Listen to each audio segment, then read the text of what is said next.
All right, folks. We all know that one of the most common mishaps in hunting is damage to your rifle scope.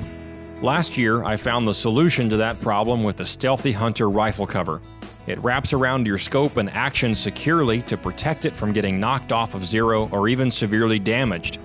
Stealthy Hunter also has a glassing pad and a wide variety of supplements for the outdoorsman, such as protein powder, CBD products, turmeric, and gut health supplements. They also make a lightweight trauma kit weighing in at just 14 ounces that includes everything you need and nothing you don't for all of your backcountry medical emergencies.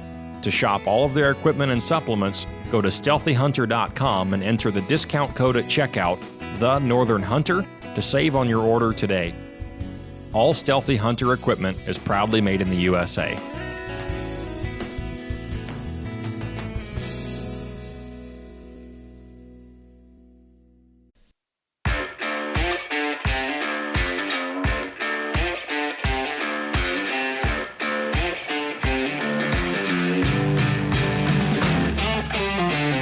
You're listening to the Northern Hunter Podcast, home of all things hunting, fishing, and outdoors in Alaska. Welcome back to the podcast, everybody. My name is Dalton Gray. I'm Mariah Humphreys. And this week we are joined by a special guest. However, I must first apologize for the absence of our ever-faithful member of the team, James Payne. He is off in the Dark Continent this week. Yeah. He's off shooting wild game. Yeah, across the Atlantic Ocean. He's in such a bad spot. I yeah. feel so sorry for him.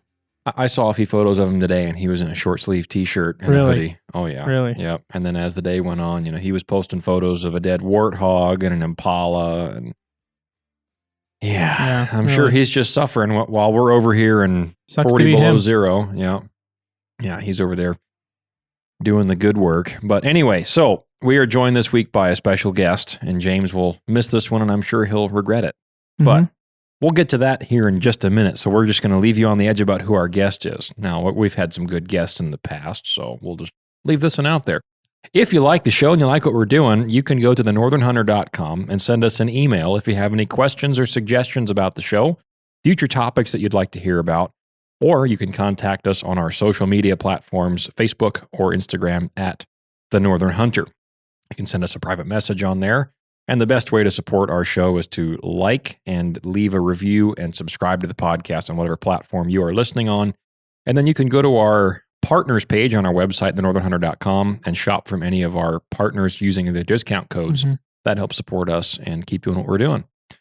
So, our guest this week, Mr. Dean Ojala, longtime family friend of mine, and Mariah's for that matter. Mm-hmm. Longtime Sunday school teacher at the church that Mo and I grew up in, and very experienced. I mean, not to make you sound, too much to our senior, but much more experienced on the rivers in Alaska. Did I get some of that right? Yeah, I'm the one that's got the gray hair here. I guess I am the senior. So, but yeah, I've been in Alaska since 1973, and yeah, we got many river miles underneath my belt. Yeah. And so you grew up in rural Alaska, and we'll definitely get to that throughout our story time here. But like I said, my folks know you from back in the college days, and you guys met in Ohio at college. Isn't that right? Well, actually, your father was a student in Sunday school class with mine. Oh, that's right. And so I've known your family ever since they were young. Preceded that. Yeah, so then we did go to college together in Massillon and graduated together. Absolutely. Yeah. But as long as I can remember, the Ojalas have been a part of my growing up years, and we were always friends with your kids, and now we're friends with them as adults, and it's just kind of one big extended family. So I do have photos, and they are for sale of younger Dalton. I've got a few too that I'm threatening to put out there. Actually, Dalton, I think I made one of your first guns. You probably, I'm sure it was a Model 70, Pine. But.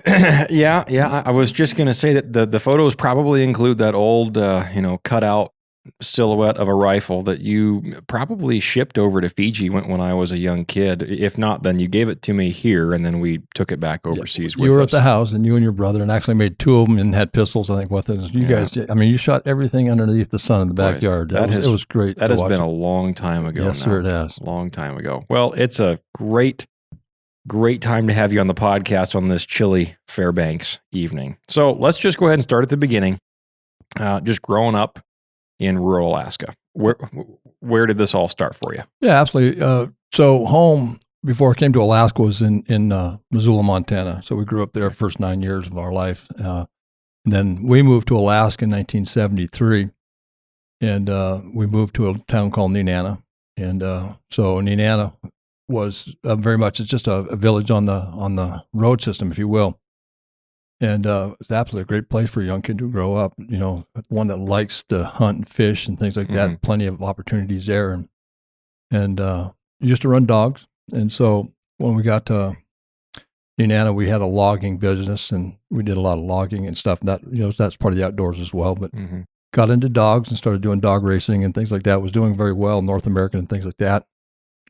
And so got to do a lot of outdoor activity there, and just absolutely love the dogs and the love of the Alaska, just the wilderness itself. And every weekend I could get away from school. I was out hunting or fishing and things like that. But yeah, adventurous. And just for folks that aren't from the local area up here, Nenana, at the time that you guys moved there, probably had a population of approximately about 490 people. Okay. Yeah. Really? And while it is on the road system, it is about 45 minutes to an hour, depending on the road conditions, south of Fairbanks on the Parks Highway. Correct. So, and the Alaska Railroad goes through Nenana as well. Correct. So anyway, just to set the scene for folks, small place, but still on the road system, so you at least have access to some infrastructure in outlying cities. Correct. Yeah. Nenana is the Athabascan word. Many people, there's different meetings and stuff like that for it, but the camp between two rivers. So okay. You have the Nenana River and the Tanana River right there, where Nenana is located there in Alaska. Yeah. So growing up, from the age of 9 and up, you spent a lot of time on the river, being in a village right on the river. Absolutely. Right. First recollection of being on the river, I got a small boat, just a John boat, and I bought a 15-horse Evinrude motor, and my friend and I, we went everywhere. And I mean, we put thousands of miles on that little John boat, and that 15 horses, we're going up the Nenana River fishing and things like that, and, up towards Fairbanks area and camping out. And yeah, we had a lot of miles on just a 15-horse motor. And I remember when I graduated up to a 35-horse, and I think, wow, I can really cruise on this river now. Now you can actually go into the wind on the river. It's interesting. And so you learn a lot of things when you're just doing that kind of stuff. I remember one time I pulled into a fish camp. Now, a fish camp on the river, back in the days, we used to have fish wheels and nets and things like this. Happened to be a fish wheel camp, and I pulled alongside the fish wheel, and then I was talking to the guys there, and I had my motor there, and I had all my gear in there, and I had my sleeping bag and stuff, and I had it wrapped up in a plastic bag, keep it dry. And so I pulled my boat over to the side of the river, and I went in and visited with them at the camp. And I'm looking along, and next thing I noticed a black bag floating down the river. I said, that looks a lot like my sleeping bag. And what I ended up doing is when I pulled in, these boats have plugs in them. We pull a plug and drain them out. Well, I didn't put the plug in. I didn't put the plug back in because I had water in there. So I pulled the plug when I was going down river to drain the back of the motor, area. And so that was a lesson learned of one of those things that boats don't float too long when there's a hole in the bottom. They don't plug. But were you able to recover that boat? Well, actually, recover. Yeah, what happened is that boat, it sank just below the bottom of the motor, so the motor didn't get any water in it at all. Wow. And so we pulled it up, we drained it out, and the boat out. We got it running. I went down about 2 miles and gathered all my stuff that was floating down river. And wow, it's one of those things. Like, okay, you don't do that twice, right? But make sure you put the plug back in. Yeah. So how soon into your guys' move up to Nenana did you get into the hunting and fishing world? Did you hunt and fish down in the Montana part of your childhood, or was that not as big of a part of your life? No, it was actually a big part. In Montana, I did a lot of brook trout, brown trout, a lot of that fishing. In fact, there was a guy by the name of Ed Ramberg that had a farm that's just across the country road from our property line. He used to have Belgian horses, and he used to rake the field with the old horses and rake. Mm-hmm. And as a kid, we were always afraid of him because we said, they were saying that if you ever got caught in his land, he'd shoot you with a shotgun with rock salt, So we as kids, we respected that. I remember the day that he pulled up alongside of us on the fence on across the county road, and he asked us, a guy by the name of Mike Cooney, who was my best friend in Montana at the time. And him and I we were, even back then, we were just always in the woods.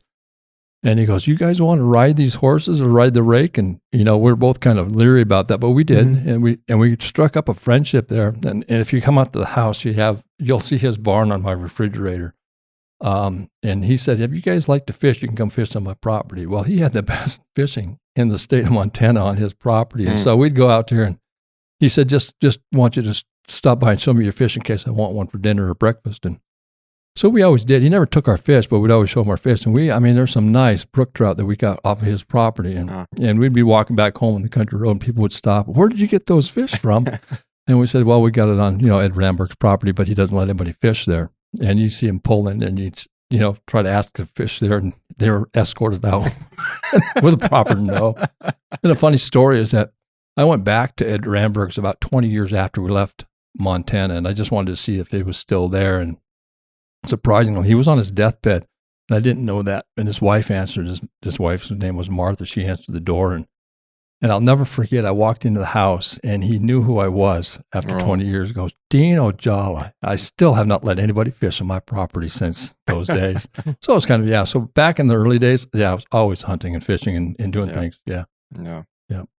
So I'm sure that was kind of a seamless transition to Nenana and saying, "Wow, this is real wild country, even compared to Montana." Yeah, it's you got a lot more country here in Alaska to cover. Absolutely, but a lot more risk involved. A lot more, with being a lot more remote.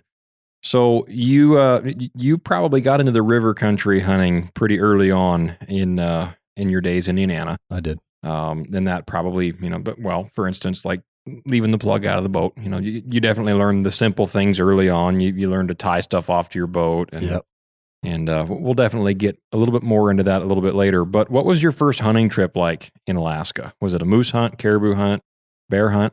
The first one was a moose hunt. It was actually I had a friend, and I was just working on my pilot's license at this time, and we flew out, and he dropped me off just west in Nenana into a small little lake system and a river or lake system. And so I was there, and we knew there was moose in the area, but in Alaska, you can't hunt the same day. So I pitched a small tent there, and I was up. My first moose was absolutely a huge moose. It was a 63-inch moose. And so set the standard much too high. So just as a young kid, out there in the middle of nowhere, and you get this monster step out, and it was on a nice small lake and stuff like that. And I just remember the hardest part about that whole moose, hauling it back so the plane could pick it up, was not the quarters. It was the antlers that I had to bring back through fighting through the brush. Yeah, and I gave a lot of respect to how those big critters how they get through there so easy. I tucked in those things. I had to go across the beaver dam, but absolutely, that was a great hunt though. I mean, that's one of those things in Alaska you just don't ever forget. I got still have the trophy on the wall. Yeah. Well, very nice. Did you shoot him in the pond? No, I did not. He didn't make that first mistake. No, he was actually between two ponds when I got him. So he was in the tundra part of it. So yeah, well, very nice. So I guess that this is probably as good a spot as any to kind of transition into our main topic, which is more about the backcountry safety and preparedness. Now, if folks can recall our last episode that Mo and James and I talked about was a lot of preparedness in regards to what you need to have in your vehicle to be remote on a road system somewhere, what you need to have on your ATV when you're out in the backcountry, and then also what you need to have in your boat to a short extent, just for what we have in the boat, like out deer hunting in southeast part of Alaska. But I don't have all that much experience hunting the rivers via boat as transportation in the interior. Mariah has some, and then James has a limited amount as well. Right. So I told folks that I had somebody in mind to bring in to specifically talk about disasters on the water and lessons learned and how you can be better prepared for the potential. Because, as we like to tell our listeners, you're not the exception. It can happen to you, and eventually, if you're out there long enough, it probably will, and that's how you have to look at it and prepare for it. Right. So, kind of lead into this whole story that we've talked about before, and that you've shared with your Sunday school class a number of times that I remember anyway. Oh yeah, and that stands out in my mind as far back as I can remember, and knowing you, I've known about this story. So, paint the picture for us and walk us through this scene. So being prepared on the river, and you always say it'll never happen to me. Well, this was a trip that happened in 1981, September of 1981, just out of high school. And we were going to go down to a place called Linder Lake, which is 7 miles below Nenana on the Tanana River. I had a square stern canoe, and that 15-horse motor that I talked to you about, I still had that. But the thing about that motor was it was a motor that had its temperaments. And so it would always foul the top plug. And so I carried around a coffee can of plugs just to put in that top plug. And, and I don't know, I wasn't, for whatever reason, it would run. And if it fouled the top plug, I'd just put a new one in and away we would go. And so I had probably 8 or 10 of those extra plugs in this coffee can just for that motor. But we headed out, a guy by the name of Tim Ojala and myself. And Tim was younger. He was 15 years old at the time. I was 18. And we were going down to Linder Lake, and his father was already down there. They were duck hunting, and that's what we're going to do is duck hunt. And we had a rifle in case a moose stepped out as well, but our basic was a duck hunt to go down there. Yeah. And so we started down, and it was a nice day. I remember getting off work, and we started motoring down. And we going down the river in a canoe, and under power is a little different than paddling and stuff like that. So there's a place called 4 Mile Slough, which is a place where a log jam had been, and the river split there. And so we took the 4 mile shortcut down through there, which is not a big deal as we're going down with the canoe. But I thought to myself, that would be a very scary place to be without any type of power or any type of things like that. Well, that was just a thought that went through my mind during the daylight. And as we went down, we got down 7 miles down in, and we said, hey, let's pull over here. We'll pull the canoe up out of the water. And we had our life jackets and things like that. That's a must on any river in Alaska is a life jacket, not just that you have it, that you have to wear it. Yeah. Because in the rivers in Alaska, silt, cold, if you don't have that life jacket on, you're not going to come out. And so, that's one of the things if you're asked about what you would have, be prepared, life jacket and have it buckled in and not just on. And a lot of people don't wear them because it's warm in Alaska, stuff like that. But that was one thing we did have. So we went down, we pulled the canoe out, and it was about 8-foot bank. And we pulled the canoe up, and we got our gear out, and we decided to walk back in to meet his father into the lake. Now, it's about a 3/4 of a mile walk, what we were thinking it would be to walk through there, which was not a big deal. A lot of low brush and stuff like that. So it was tough walking through. So we started out. I carried a 357 on my side for bear protection and things like that. Also had the shotgun.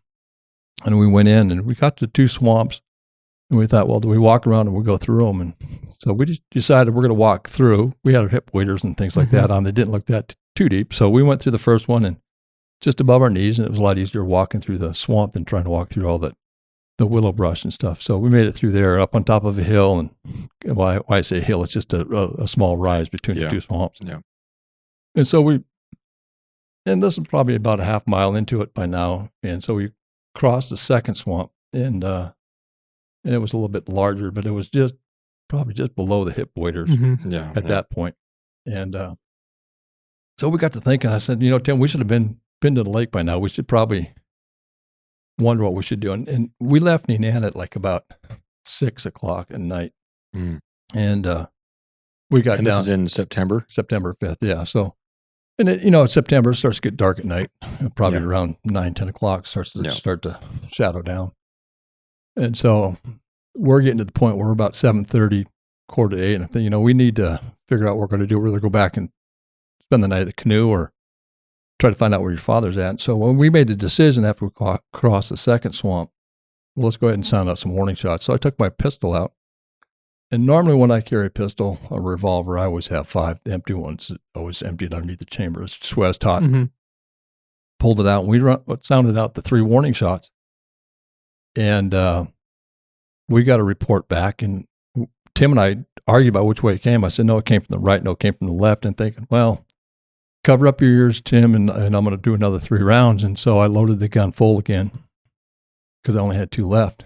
And so I shot the 3 off, and the same thing. We couldn't figure out which way it came from. We're just, So we thought about it. I did it a 3rd time, and the same thing. So after doing 3 rounds of 3 bursts of rounds, I loaded up the gun full again. Didn't think anything about it. And we got to talk and said, really, we should go back to the canoe. And so I made a decision at that point. as it started to get a little dusk, we might as well make our way back to the canoe. We're about a little over half a mile, maybe 3/4 of a mile in. And so we walked through that first swamp.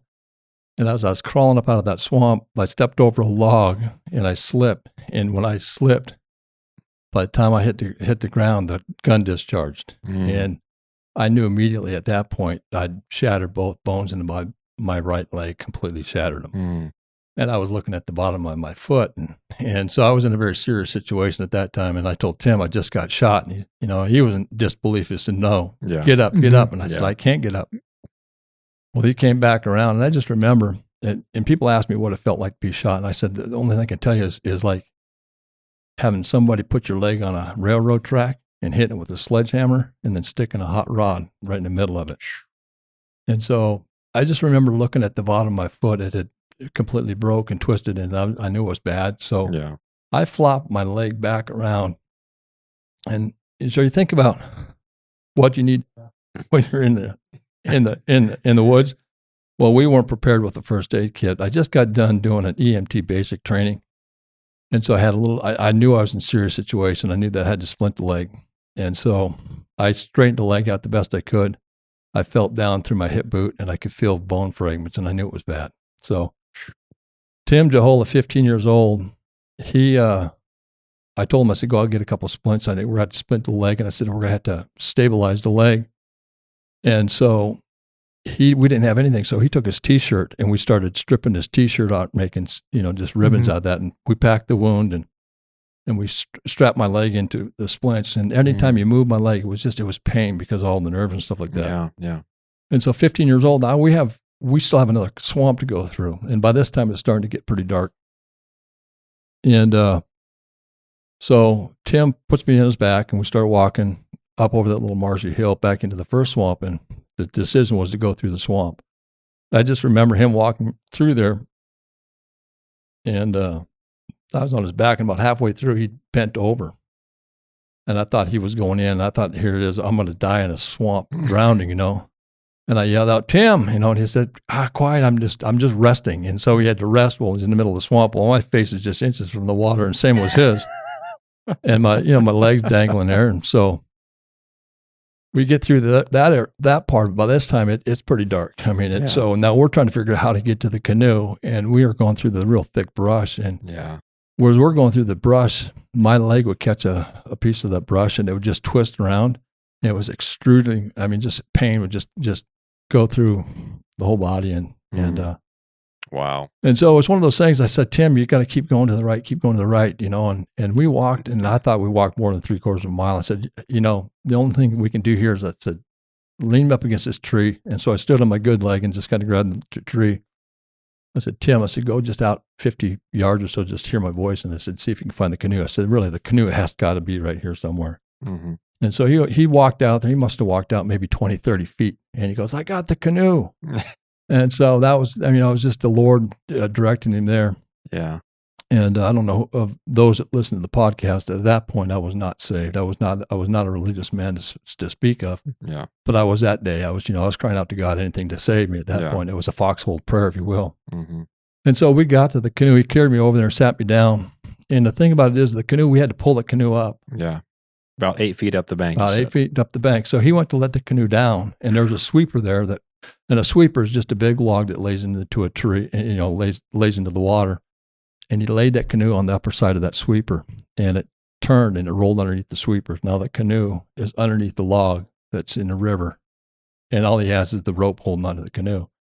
And so he pulls the canoe up, and the canoe is full of water. And he's standing there. He said, what do I do? I said, you're going to have to bail it out. And so I don't have anything to bail it out with. Well, you remember the coffee can full of spark plugs? Dump the spark plugs out and start bailing out the canoe. And that's what he did. And he started bailing it out. And then he got it empty enough that he could tip the canoe up towards the bank, got it floating, got the motor back onto it. And then all that said and done, gets me in the canoe, gets the motor on there, starts the motor. And what's one thing you're going to have on the river before you go anywhere? Life jacket. Yeah. Mm-hmm. 2 life jackets sitting on the bank. The paddles on the bank. All those spark plugs are on the bank. The motor's running, and just out of just all the panic was going on. Right. off we went. Just left it all. Left it all. To this day, it's probably still, it's in the river by now, but then who knows, somebody would have found it. But wow. Off we went. And so it's night, and the moon is just now starting to kind of crest over the hill, and you can see a little bit of the twilight of the moon, and so you can kind of see the riverbank. And so we're going upriver. And remember earlier I was talking about a 4-mile slough in the log jam. Mm-hmm. Yeah. We're going through that thing, and about that time we're going through that motor decides to start acting up and starts coughing. Normally when it's about time to change out a spark plug. Yes. Yeah. And so, I could see by now the moon's up, and I could see that the blood was actually running in the canoe. I could see there was actually quite a bit of blood in the canoe. And so I was starting to get kind of nervous. Mm-hmm. Hypothermia set in. I'm warm, and I'm starting to take my shirt off.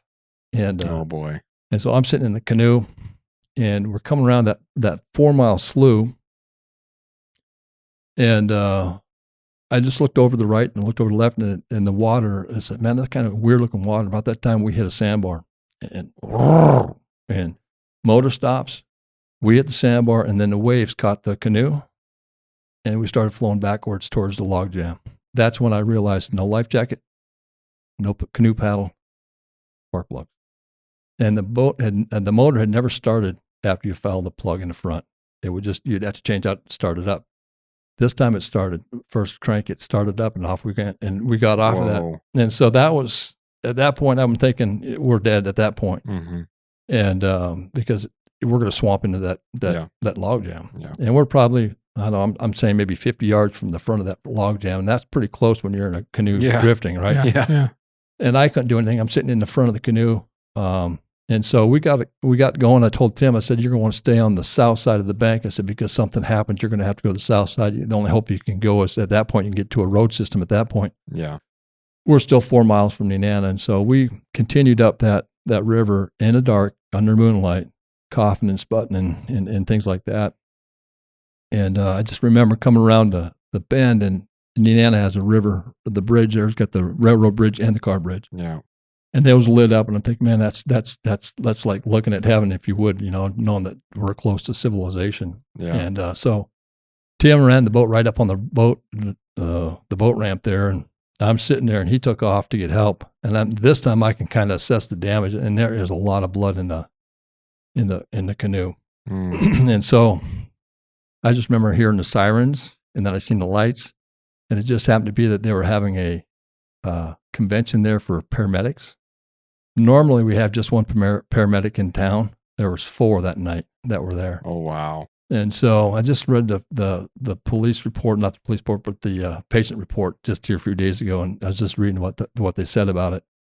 And so they got me in the canoe there, and so they started to pull me out of the canoe, and now my foot was underneath one of the bars that were in the canoe. Yeah. And they started to pull and actually started to separate the leg again, and I started screaming, and they set me back down. And they were going to take what they call the jaws of life to cut that bar out. And this is my canoe. I'm thinking, no. What am I thinking, right? And so I just let my foot just relax and tip to the one side. They pulled me out, and they got me on the gurney. They put me in traction. That was the first time that I had relief from all the pain. And so they got me in traction. And this is humorous now. Then it wasn't. But they put me in head first, and they went to shut the door. And the traction was further than the door. And that traction, I forgot about that. Hit that, and it's like getting shot all over again. I screamed. But anyways, 15 days in the hospital and recovered from that. But I promised God I'd do anything for him. But then after I got well, I started doing my own thing again. And so it's another story about how God led me to, my salvation and trusting him as my Savior. Yeah. But being prepared in the river, that was a good example of, we're prepared going down. But in the tragedy coming back, we weren't. And so we, and that was just by God's grace that we got back. And so that's probably the first serious thing that's ever happened to me on the river. I've had a few others, but then you learn over the time, hey, if you go into that water, you only survive with what you have on you. Anything else that you have is luxury. Because most times boat in Alaska, they sink, they're gone for good. Mm-hmm. And your gear's floating down the river. Yeah. Let's go ahead and take a quick break here, and then I've got a lot more that I'd like to get into and kind of unpack a few of the smaller details of that story, and then go into some of the lessons going forward. So let's take a quick break, and we'll be right back. Hammer Bullets produces what we at the Northern Hunter consider to be the most premium and best working monolithic bullets on the market today. These bullets are easy to load, extremely accurate, and best of all, they're always in stock and ready to ship. The guys at Hammer designed them so that after penetrating the hide of an animal, it sheds its petals, initiating a massive energy dump while retaining the rear shank for maximum penetration. These bullets are built with 100% focus on how they perform on game, and their proprietary designs produce great BCs with specialized pressure grooves for amazing inherent accuracy and speed. They have a minimum expansion velocity of 1,800 feet per second, which allows for long-range shots, but with no maximum velocity, making them perfect for every cartridge from your granddaddy's old 30-30 to the high-velocity round like the Weatherby 30-378 without having to worry about your bullet failing. To view their expansive selection and find the perfect match for your hunting needs, go to hammerbullets.com and use discount code TheNorthernHunter to drop the hammer on your next adventure.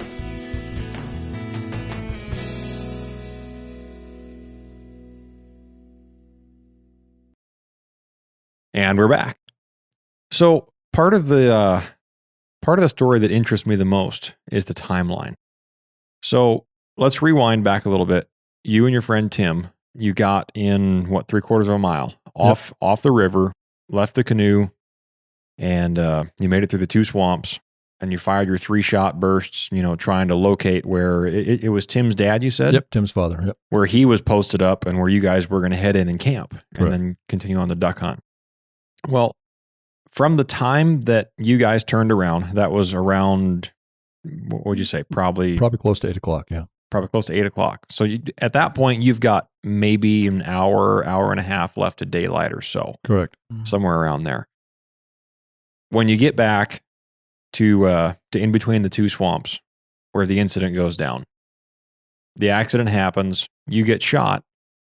At that point, it's what time? I would say it was probably just a little after 8, probably not too much after 8. Because, my best recollection is probably between 8 and 8:30. And then how long did it take you to get back to the river from that point? From the time that the gunshot happens, because it takes a little bit of time to process what happened. Yep. Tim takes off his shirt, kind of packs a wound. You guys make a makeshift splint, and then you light off for the river. But he's carrying you. Correct. And he's 15 and you're 18. Yep.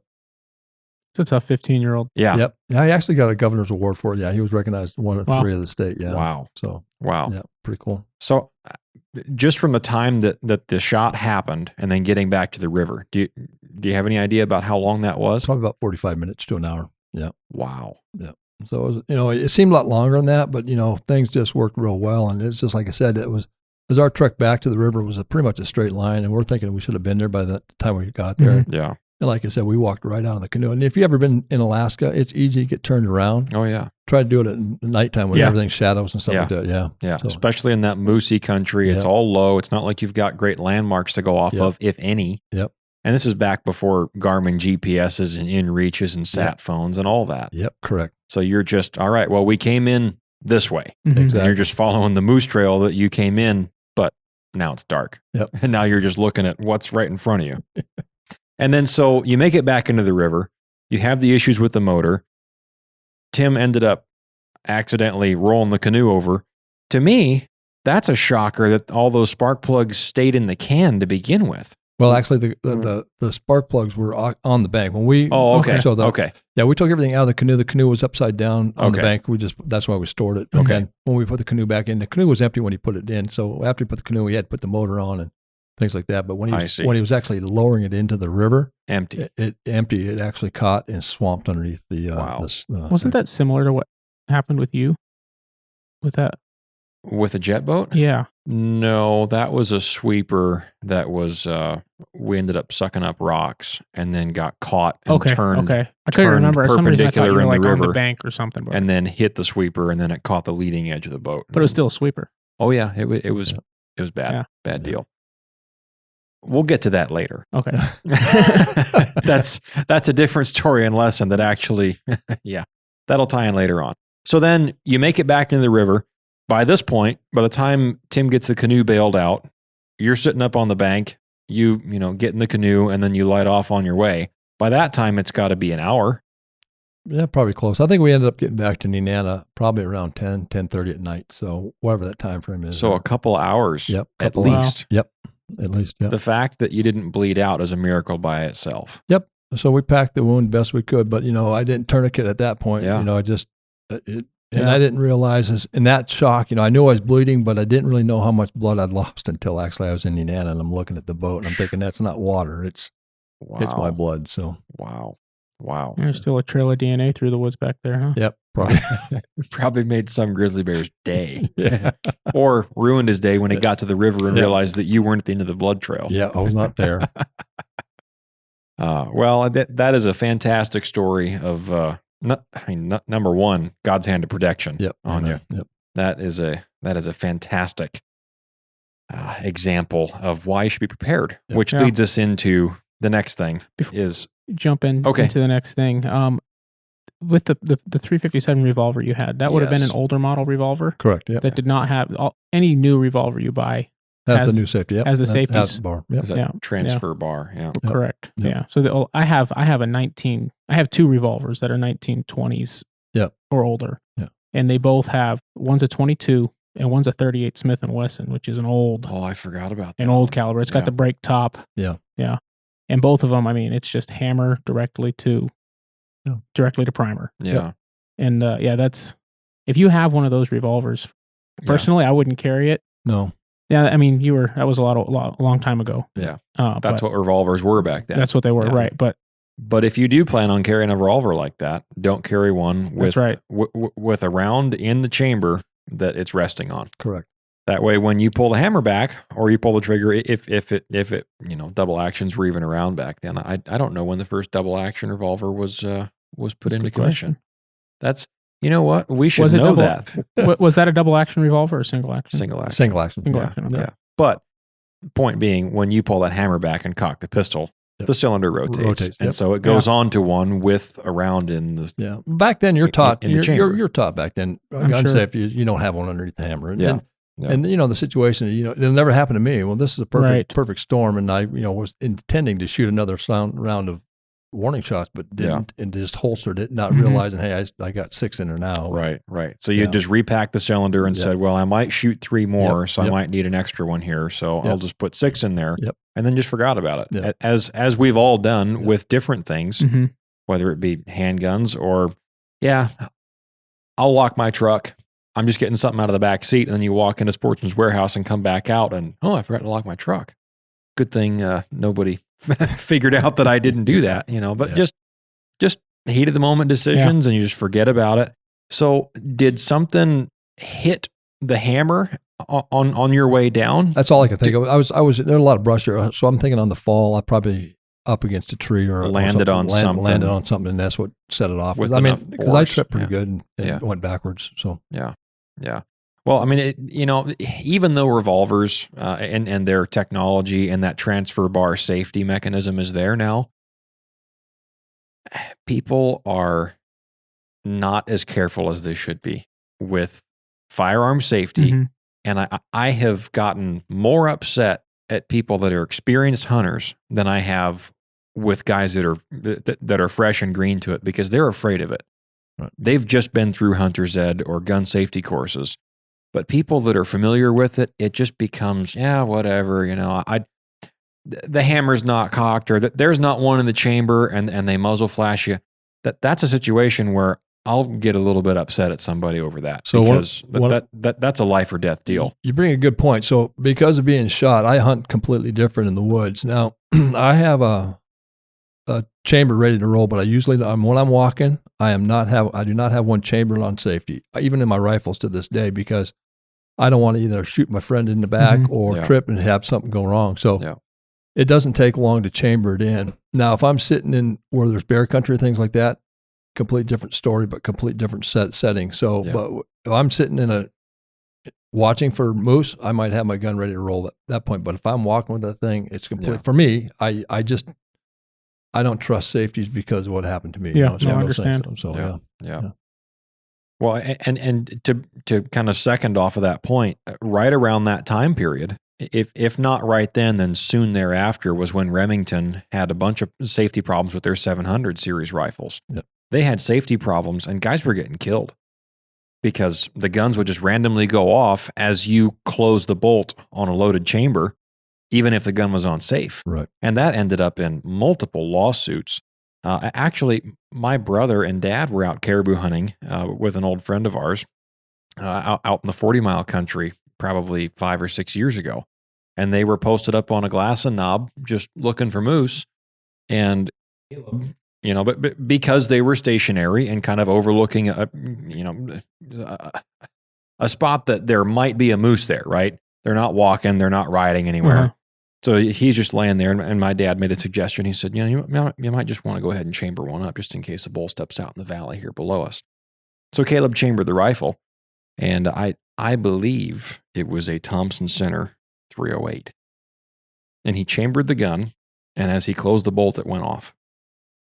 And he had the gun resting in between his knees, pointed down in between his feet. Wow. As he was sitting there. So he came, however far away that barrel was from either foot from shooting his foot. So always have the gun pointed in a safe direction. Number one. Yeah. That's number one rule of firearm safety. It's funny because it's funny how you say experienced hunters Yeah. are the worst. Yeah. And they really are. Yeah. And I don't know why that is. I guess cockiness. Because I grew up, my dad taught me, always keep the gun pointed in a safe direction. Yeah. He would say, never keep around in the chamber until you're ready to use it, and always keep your finger off the trigger until you're ready to shoot. Right. Yeah. But if you follow the first one, those second two aren't as big of an issue, right? Yeah. And because of that, it's never been, for me, it's automatic. If a gun barrel's anywhere where I can see it, I'm making sure that I'm not in front of that gun barrel. And if it's in my hands, it's automatic to not sweep, to not, swing in front of somebody. You make a good point. So here's something else to think about. When you're out hunting and that 60-inch bull steps out and you drop that thing, you're putting shells down that thing and you're waiting for that thing to drop. And you just keep putting shells in it, 1 or 2 shells down. And you put that gun back in, you got one rounded in there. Yeah. And you don't have it on safety and the moose drops. It's really easy for hunters to forget they got a live round unsafe in that gun. And I've seen that happen. So a lot of times experienced hunters, hey, stop, put your gun in safe, and let's before we go. So but in the heat of that moment, I've seen a lot of people take off, and you have to remind them, hey, listen, you still got a live round unsafe in that gun. So and when you're in a situation like that, the excitement, the adrenaline, it's easy. Yeah. So when you think about it, it won't happen to me. It's real easy, and it brings in some things. What do you carry when you're hunting? A good first aid kit, and know what you're doing. So yeah. So then let's go ahead and jump to that then. After that incident happened, now you mentioned that just prior to that, you had just taken an entry-level EMT course. Yeah, just passed my EMT 1. Okay. So this incident happens, you come back, and you have a newfound respect for backcountry safety. By this time, moose season is closed. Correct. Or almost. And it is closed, by the time I'm out of the hospital, it's done. 15 days in the hospital. Did they send you to Fairbanks or Anchorage Hospital? They sent me to Fairbanks. And here's another thing about the number one state doctor for those kind of wounds happened to be in Fairbanks at that time. So I got it. That's a long story. And it was another part of the story, but that's God's hand in things. Yeah. Orchestrating all that. Back to your questions. So you came back, now moose season's over, but you've obviously got all winter to think about. All right, what would I have been able to do differently and be better prepared had I hit an artery and lost more blood? Because 2 hours, did that actually hit your main artery in your leg there? No, it was, it missed it. It missed it. Or if it would hit if I would hit my femoral, I would not be here talking. It would have bled out by that time. Yep. Yeah. So you come back from that, you think about it.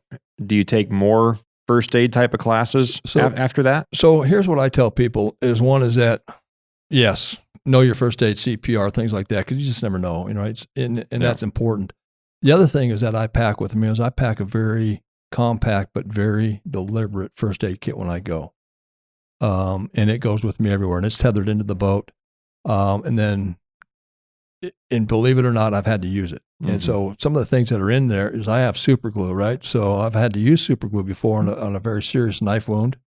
You don't have ways to stitch it up, but you can actually super glue that together. A lot of people don't realize that, but that's a must in my kit. Yeah. I also carry now a tourniquet, which you can buy those tourniquets out there. It's a real nice tourniquet. You hope you don't have to use them. There's a complete different way of using tourniquets what it was when I was before. But so tourniquets are not as bad as what people think they are. Right. They can save your life. So I actually got 2 of those in there.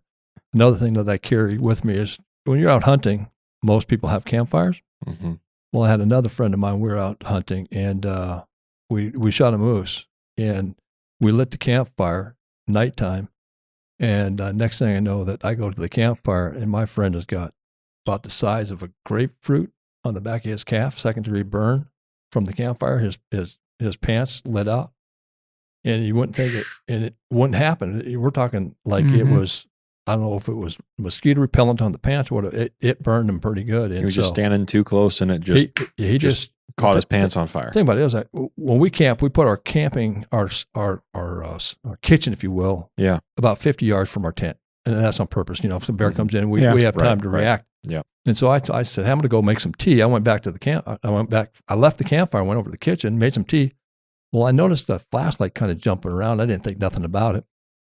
I walked back there and I see his knife in the walkway. Then I see his Smith 500 laying in the walkway. And then I see him on the camp chair with his trousers down, and I'm thinking, what's going on? He said, I just burnt myself.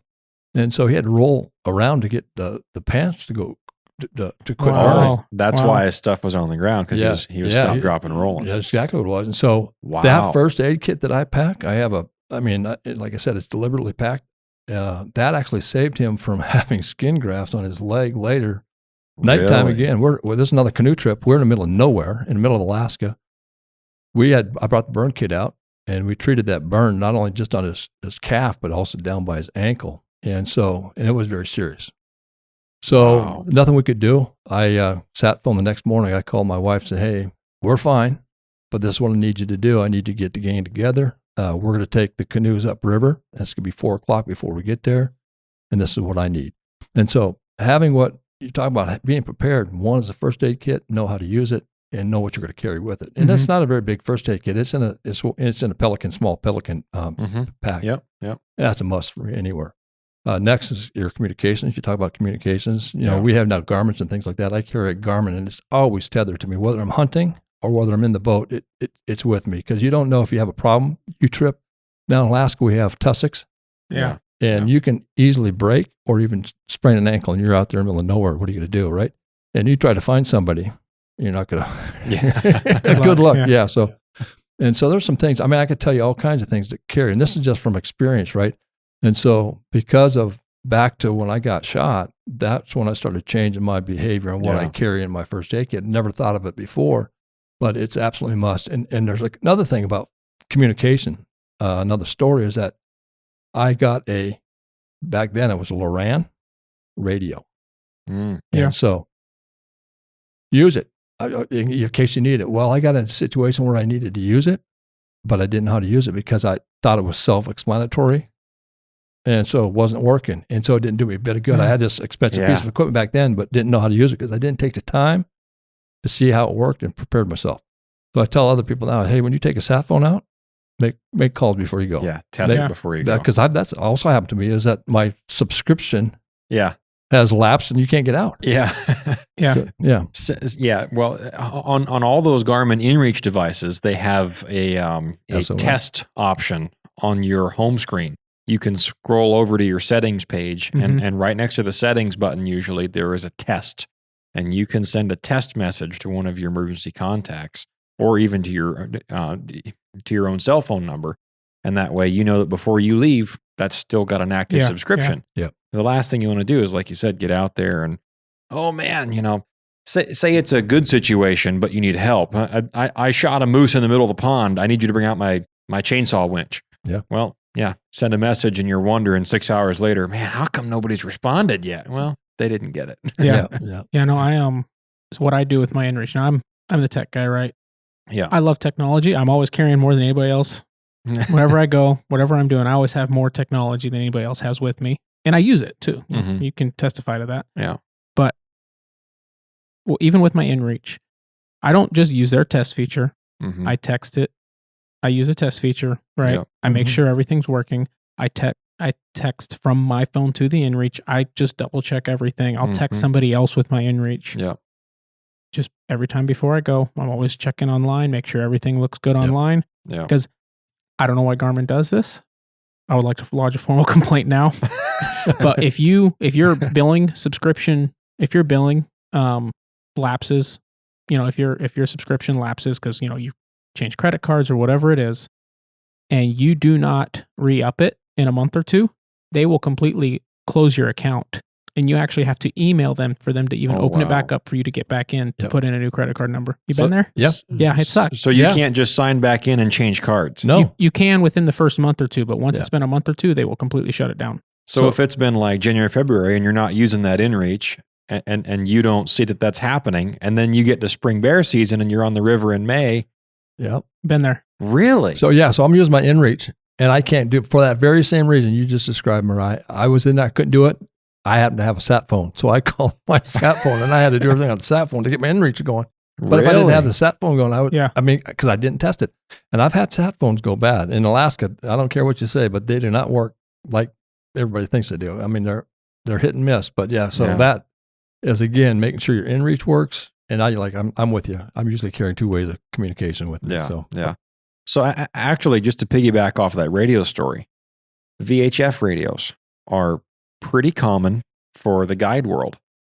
I've never had to carry one before, but last October on my brown bear hunt that I was going out on, the outfitter was handing out a VHF radio to whoever was going to be hunting in this particular spike camp that they were going to get dropped off in. Well, I happened to be the very first guy, lucky me, to get flown out. As soon as we all got into base camp, we were delayed by weather and got stuck in a village on the way there. We got into base camp. I had time to pack my camp, put a tarp over it while it was pouring rain, typical peninsula weather. I came inside the cook shack, ate a chocolate chip cookie, had a cup of coffee, and the pilot looked at me and said, "How soon can you be ready to get in that plane?" And I'm like, oh man, I was going to, kind of enjoy a night in base camp. My client wasn't there yet, so I thought, I'll have a nice night and kind of meet the crew and hear about what's going on and kind of hear kind of get on the strategy and the game plan and how are we going to do this? And nope, just get in the airplane. Well, he said, all right, well, you're going to this spike camp according to the outfitter, so you get the radio. And I said, well, why do I need a radio? He said, because you're in my pass. He said, every other camp is beyond you. I have to fly over you every time I come through. So before I leave, I'm going to ask you what the weather's doing over there, because I got to go across the divide to get to your camp. So if I come through, no, not if he comes through, but he said, if I want to try to come through, you need to look at the pass from your side because it'll be two different weather systems. Mm-hmm. And for those of you that have hunted the peninsula and the particular part I'm talking about, you can probably figure out what general area I'm in. But it is night and day difference, weather from one side of the mountains to the other. And there were days that he would radio in, hey, how's it looking over there? And I'd tell him, well, I can't see the mountains, so don't bother. Oh, well, it's sunny and 75 on my side. Well, fast forward, if folks remember the story and the recap of that hunt, my client ended up having a heart issue early on. I ended up having to SOS for the Coast Guard to come and get him for that very reason. Yeah. Because it was sunny and 75 on my side that day, but base camp was all clouded in. Well, I messaged the Coast Guard. Coast Guard gets back in touch with me and said, do you have a radio? And I said, yeah. And they said, all right, when the helicopter gets, within so many miles, check in with them on this channel.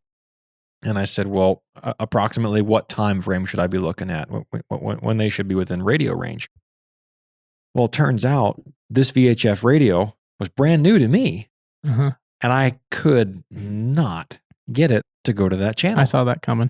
Yep. Those things are not easy to use if you don't know what you're doing. I couldn't get it to work. It had a little red button with that channel number on it, and I couldn't get it to go. I unlocked it. I relocked it. I changed the settings. Probably messed it all up. But the first thing I did was I took a picture of what channel it was on that I was talking to base camp with in relation to the weather updates. So that, no matter how badly I was going to screw it up, I could at least get back to the channel that I knew was going to work. I never did get it to work. Wow. The Coast Guard came in and landed, and the guys came over and was grabbing the client, and he said, I thought you had a radio. I said, yeah, well, I do. Don't worry about that. Just get him out of here. Put him on the helicopter.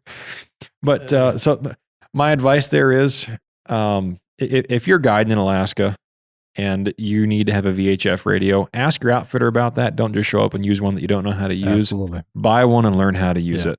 That is something that I'll be taking of my own gear from now on. Yeah. So can't stress enough, just know how to use it. Yeah. I mean, take that few minutes. And like you said, Mariah, you need to test before you go, because when you're out there and you need it, it's absolutely critical that you need it. I can give you other stories of friends that actually mauled by a bear and his phone actually worked. That's unbelievable. That's a long story, but again, communications, going back to what to have is communications and know how to use it, know that it does work. Yeah. So outside of the first aid kit, you mentioned the Garmin InReach, you mentioned the sat phone, but then you mentioned something that strikes a personal chord.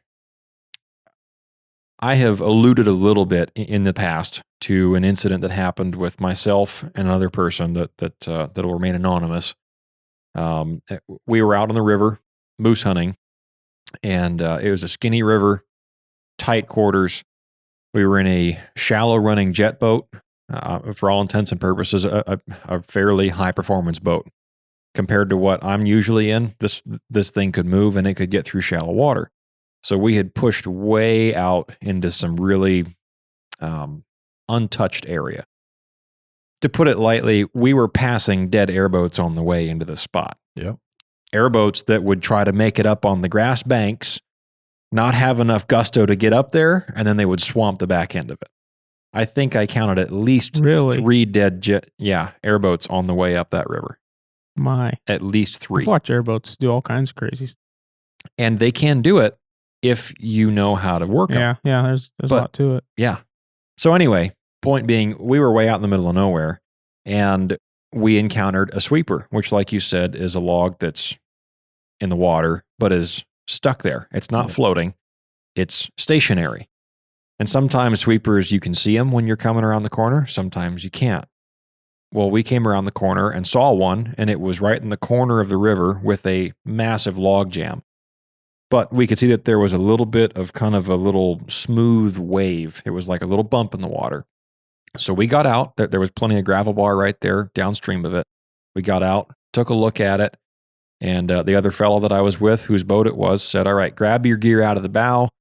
I'm just going to go ahead and hop over this. The boat will do just fine, but I don't want you sitting in the bow with that extra weight up in the front end of the boat. So you get out, walk up the gravel bar. I'll pull in up there once I hop over this log. And by this time, it's getting close to dark. We'd been in the river a long time that day.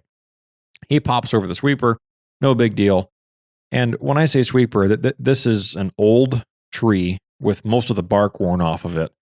That's probably, and this has been a long time ago, but it was at least twice as big around as I am. So it's not a small tree, but it's about that far below the water, about 3-4 inches below the surface of the water. So he hops over the river, or over the tree, and then pulls in upriver of the sweeper. Well, he didn't pull up river very far. And that was probably partly my fault. I didn't really walk all that far up past the log. I thought, well, he just said go upriver. Well, this is the first time I had been on a river since we'd been back in the States. Right. I was very green to the whole ordeal. And so I threw my stuff back in the bow. He had pulled in. I threw it back in the bow, laid the 300 Win Mag in the bow of the boat. And this is where this is where the most regret is, because nothing worse happened. But I went to push that boat back out with my left foot, and I had one leg slung over the bow of the boat. And he went to hit the throttle on the jet. And that infamous sound, gravel, sucked up rocks, because we were still in too shallow a water right next to the bank. Well, ordinarily speaking, that's not really the end of the world if you have buffer downriver. We didn't have a buffer. Now, I had just given us a hearty shove, pushing the bow out into the river, and now we have no thrust. So what happens? The current grabs the bow and turns us perpendicular into the flow of the water. And what's right downriver of us? The sweeper, which the boat bumps into, and then the current of the water in that little skinny spot next to the log jam was so strong, I have never seen anything else like it. It grabbed the leading edge of that boat, and within seconds, the whole thing was just full of water. Yep. And just boom, to the bottom. Yep. And now we've got sleeping bags and dry bags, and that 300 Win Mag was poof, gone. I mean, it just immediately disappeared into that dark water. Well, I was able to hustle and get downstream and grab stuff as it was, flying out of the boat, basically. The guy that owned the boat, that was still standing in it behind the console, the water was only about 4 feet deep right there, thankfully. That was our saving grace right there. Mm-hmm. The first thing he grabbed from under the console was the orange sat phone box in a little Pelican case. Threw that up on the gravel bar. Yep. Threw the sleeping bag up there. We were able to save one sleeping bag, a little tent, a few meals that were wrapped in tin foil that we had pre-cooked the day before. And so basically, long story short, we ended up out there for like a day and a half with very, very little provisions. Like I said, I was green to the whole deal of being in the backcountry. When I came back off of that deal, after we had been rescued effectively, we were able to recover the boat and some of the stuff that we had lost, never found the gun.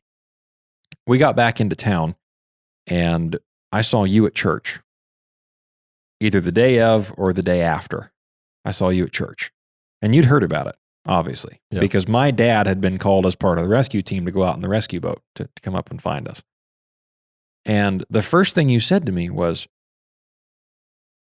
could you have made it out there if you hadn't have been with so-and-so, with what you had in your pockets? And I said, no.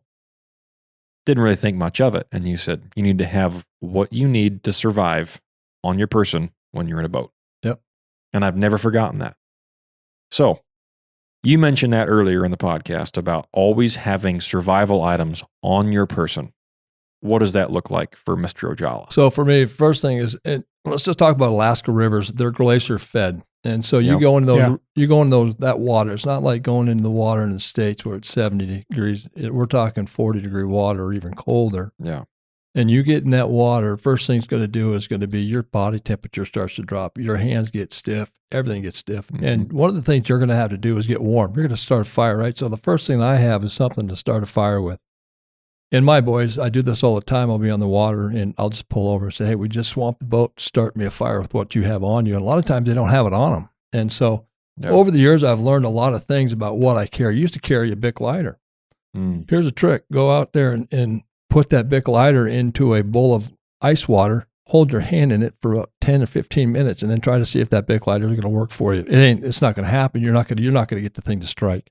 Yeah. And so that Bic lighters are out. Well, put the Bic lighter in a Ziploc baggie. Well, you can put a Ziploc bag in your pocket enough, it's going to have a hole in it. Sooner or later, it's going to get wet too. Right. So that's better than the first case. But over the years, and then people say, well, carry fireproof matches or waterproof matches. Go use those sometime when your hands are cold. They either break or they don't work. They don't light up.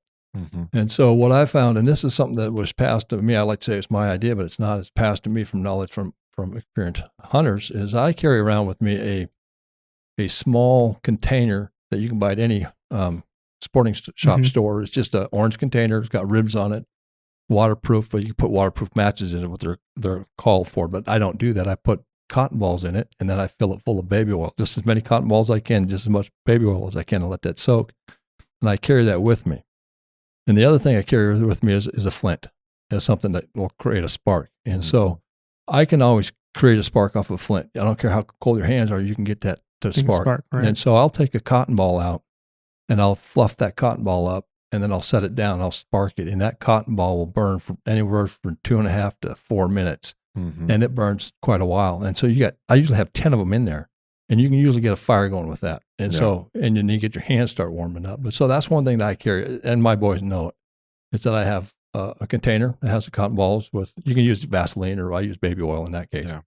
And then I always have a strike on me, always. And those strikes a lot of times are tethered to my belt loop. And so if I go in, it doesn't fall out of my pocket, things like that. So the first thing that I would say is something to start a fire with, absolutely must. And then after that, in all my boats, there's a lot of gear in my boats. But if your boat goes under like yours did, a lot of times you don't get that back. Yeah. And so another thing that's on me in the boat, it's always with me, it's on me, clipped on me, is the Garmin. Mm-hmm. And so if you go in, the Garmins are waterproof, but at least you have some way of sending out that SOS if you need to. You're going to get help coming. Mhm. So if it's not tethered to you, not stuck into a zipped up pocket, you might as well just count it for naught. And Yeah. so, and when, like you said, when you're on the river, something happens, it doesn't happen in slow motion. It No. happens like immediately. Yeah. And you're scrambling for your life. And so then what you come out with is what you're going to survive with. If you get the other stuff, I just said it's just creature comforts. You just got a bonus at that point. And you can survive quite a while in the wilderness. And so I tell my boys, if you're out there and you need to, build the biggest fires you need to. I said, planes are going to come sooner or later. Yeah. Start a forest fire, but at the end of the day, you're going to get rescued. Right. And so fire is number one, and how to start that. And another thing I tell people is know how to use it. Go out there and practice with it. Put your hands in cold water, what you need to do it. And there's a lot of different techniques. And now you and I discussed, a lot of people carry these waterproof butane lighters, right? Mm-hmm. Those are mechanical, and those things can break. Yeah. And so, they might work good, but over time, you're relying on a mechanical situation where a flint and cotton balls. Yeah. I haven't had them not work yet. So they've been working since the beginning of time. I doubt they're going to start failing now. And there's a lot of people have a lot of other tricks, but that just happened to be what works for me, and it works very well. So yeah. So and then again, first aid kits. I can't say enough about first aid kits, and they don't have to be big and bulky, but you need to have the necessities in that thing, and you need to have it readily available to you. And so a lot of times I'll carry on my person a small first aid kit, usually tucks into my inside pocket and stuff like that. Carries usually a roll of tape because you can do a lot with a roll of tape. And believe it or not, duct tape, not duct tape, but black electrical tape is usually in my bag as well on my person, because you can do a lot with that as well. You can retape the tip of your gun barrel if you have to fire around or use it for first aid. And the other thing that's tucked in one of my pockets, usually always when I'm hunting, is going to be, you can buy the orange vest, the camel orange vest, the small ones. Yeah. I'll cut part of that out, and you can always flag somebody down with something like that. Something to think about. It doesn't take up much weight. That's a really good point, because I've mentioned on this podcast before, but more often than not in Alaska, we've talked about the chances of running across somebody are pretty small. Mm-hmm. But what's even better is that what's an even better chance is if you do run across somebody, they're hunters, you're hunters. Their plan is to avoid other people. Yeah. And so the moment they see the sign of other life, they go the other way. Yeah. So having something to get their attention if you are in that situation where you need help. Fluorescent colors you got now today, it's just it's a must. You start waving that thing around, and believe it or not, you'll get attention that way. And that doesn't take, because nobody wears hunter's orange up here. No. So the moment they see it, something's wrong. Yeah. You should wear it if you're going to be caribou hunting off the Steve's Highway. Yeah, there's that. Yeah. I would say armor-proof vests, but that's another story. Even if you're not wearing it, just to put it on the antlers of your dead caribou that you shoot, so that you're not getting lobbed rounds at. Yeah. I've had that happen. In Alaska, another thing, and it's a must, and people, I see a lot of people in Alaska. In fact, my wife's uncle lost his life this year on the river. We really believe that we could have found him. He always wore his life jacket, but for whatever reason, when his boat went under, he didn't have it. His life jacket. We found his life jacket in the boat after we found the boat. Wow. And we still haven't found him. So life jackets have to be worn. Just have to be. In Alaska, like I said, cold water, he could have maybe survived and made it to shore with a life preserver. We lost my wife's cousin the same way. Decided he wanted to try to swim using a gas can. Well, that got cold and cramped up. But so put the life jacket on. There's a lot of different life jackets out there. Even the ones now, you got the CO2 cartridges. Do something that it's on. You don't just put it in a boat and sit on it. Right. Yeah, exactly. What about a light? Do you carry some kind of a headlamp with you?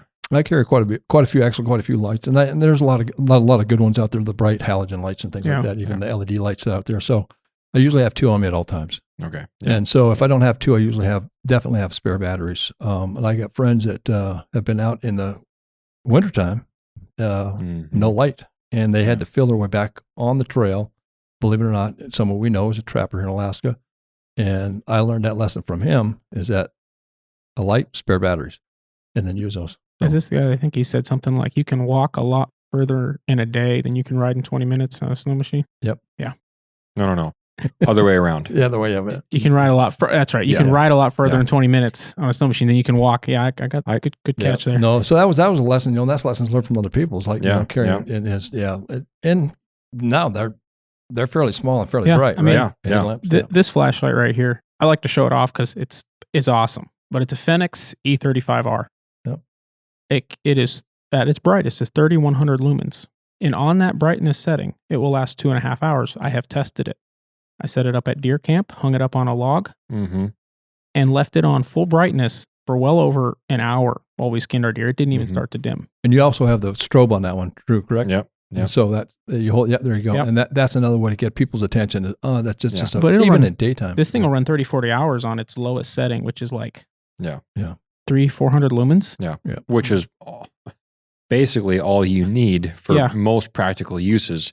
If you're in a survival situation, you can just run that on low and it will last for at least probably 4 nights or 5 nights. But if you're not using it all that much, it might last you I use this well thing over at a work week. all the time on usually the lowest or second setting because it is so bright. I accidentally just flashed myself with the lowest setting and I'm seeing spots. But I use it all the time because I'm working in dark spaces or looking in dark holes, and I charge this thing maybe twice a week. Or maybe once every 2 weeks. Then I'm plugging this thing in just like, I better charge this because when I need it tomorrow, I want it to work. Yeah. But it was $80. Wow. Yeah, that's a pretty good price. Yeah. Yeah, you get them. Yeah, I mean, for what you get out of that, $80 is nothing, right? Yeah. When you need it. And when I'm in the woods, I carry this in a headlight. Yeah. So then here's something else. I don't think I've ever asked you this particular question before. In reference to what you have on your person, you've talked about things that you carry. What about what you wear? Do you dress with certain materials and layers in mind? Layers always. Yep. Because you said earlier in the podcast that Alaska is warm at times, and so people can tend to not want to wear a life jacket because, well, it's hot out, or I'm only wearing a t-shirt and this is just kind of feels weird up against my no-sleeved arms, or pick your excuse, right? Yeah. And I've been guilty of it too, of not wearing it every time that I should have been. But with that particular in mind, say you fall in the river, okay? Something that's on your person, obviously, if you're carrying a way to start a fire in reach, maybe a handgun, a light of some sort, and you make it to shore, you're probably not going to make it very long unless you can get a very big fire going if you're wearing blue jeans and a cotton long sleeve shirt and a cotton jacket.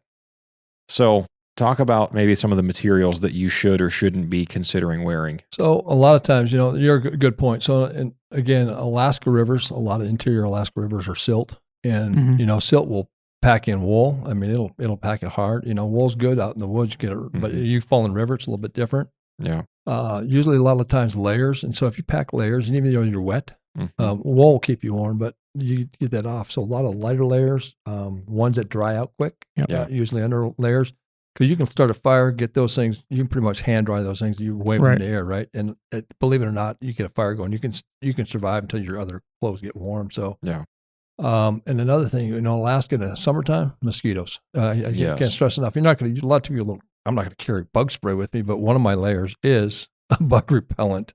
Yeah. There you go. Yeah. And if not, it's light enough that I can at least put a hood over it and keep the bugs out of your face. I mean, that's a lot of times I don't. That's not always with me, but I guarantee I always have light gear underneath layered up. So I can't stress enough. And there's a lot of good material out there, and people are. Well, I'm not going to spend that kind of money. Well, your life might depend on it one day, and that money that you spend, like $80 flashlight, versus, I'm going to spend $200 on gear. Well, that's a lot of times that's what you survive with, right? So, and that gear now it'll last you a lot longer than just 1 year. So, yeah, for sure. Can't stress enough about quality. Have either of you read "To Build a Fire," the short story by Jack London? I don't think I have. No, I don't think so. I highly recommend anybody listening. You guys read it. It's like 18, 20 pages. It's a short read, but it is it kind of it was recommended on a like Jack Carr reading list or something like that, which is he's got a lot of great recommendations. But I bought the book while we were down there hunting at a local bookstore I like to visit, and I read it while we were in camp one night, and it's kind of an extreme situation, and it's not a true story, but it's about a guy who was walking on a river in the winter. And, it was very, very cold, and throughout, it's whole, I won't give too much away, but whole thing is like, it's not this cold. It was this cold, right? It was super cold. And, it didn't turn out good Mm-hmm. because he wasn't really prepared and he didn't take advice that was given to him Mm-hmm. by those that, it talks about him thinking about that advice and thinking about how he thought, oh no, I'll be fine. It won't happen to me, right? It's not going to happen Anyhow, to me. I don't want to give away the whole story because it's a good story to find out what happens when you read it, but it is well worth the few minutes it takes to read. You bring up a good point. In Alaska, we do a lot of hunting in wintertime. Yeah. And, we have overflow, we have ice situations. One of the things you consider is how do you get out of that when you break through? Yeah. A lot of times, and in fact, your uncle carries with him spike strips. You can make them out of anything. Mm. But, try to crawl out of I was spearfishing one time and went down, and it was not very easy to get back on top of the water. But, yeah. We talked about that just a few weeks ago, that there was a guy that was ice skating on a lake just outside of Wasilla or Palmer. I don't remember. And this was back in early October that this actually happened, but it was just after the ice had come in, and it was, I think it was 2 inches, maybe 3 inches at the most. But this fellow was actually experienced at self-recovery getting out of the ice, and he had a set of those spikes around his neck, and he broke through. There was actually a cameraman from the local news station videoing because he was the first skater on the lake. Oh my! And he just boom went right through. And so if you look it up on the news, you can find the picture of him with those spikes pulling him up on the ice. Yeah, it's just been prepared. Yeah. Now, it won't happen to me, right? It's not going to happen to me, right? My dad tells a story of riding sled out trapping or something. He was on a slough riding snow machine when I say sled. And he had his, I think at the time he had like a refrigerator snowsuit. Mm-hmm. Yeah. Which is extremely warm. You can wear those in easily 20, 30 below and be comfortable, right? Yeah.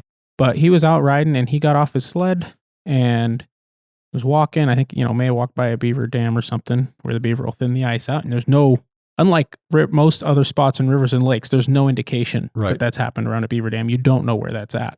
Yeah. Except for the fact that there's a beaver dam there. Anyhow, he fell through a hole, went in completely. He was able to get out. But he wasn't. I don't think I knew that about your dad. He wasn't very far from his cabin. He may have been, I don't know if he was even a mile. Right. He jumps on his sled, rides to his cabin. He said, and he got off the sled and he got to the cabin. He had to roll off the sled because he was frozen in the shape of sitting on a snow machine. He had to roll in, get in the door, and get warmed up. Yeah. Did he say about what temperature it was? I don't remember. I don't know if he remembers, but when was this? It was years ago when he was single. Years and years ago. Oh, okay. Yeah. So at the earliest mid-90s. Yeah, it probably close to 30 years ago. Yeah. Wow. Even in Alaska, even in wintertime in the rivers in Alaska, you don't know where those warm springs, the same thing. Yeah. They covered in snow, and next thing you know, you're in water. Not overflow, but you're in water. And again, where you're going, if you're hunting or if you're on that kind of stuff, trapping, you really need to prepare yourself for that emergency situation. Yeah. It won't happen to me, but when it does, you want to have that gear. Yeah. Well, let's take one more quick break, and then we're going to come back and talk just briefly about rivers and more on just about being on the river and a few other things that have to do with safety, but not what we've covered so far. So we'll be right back.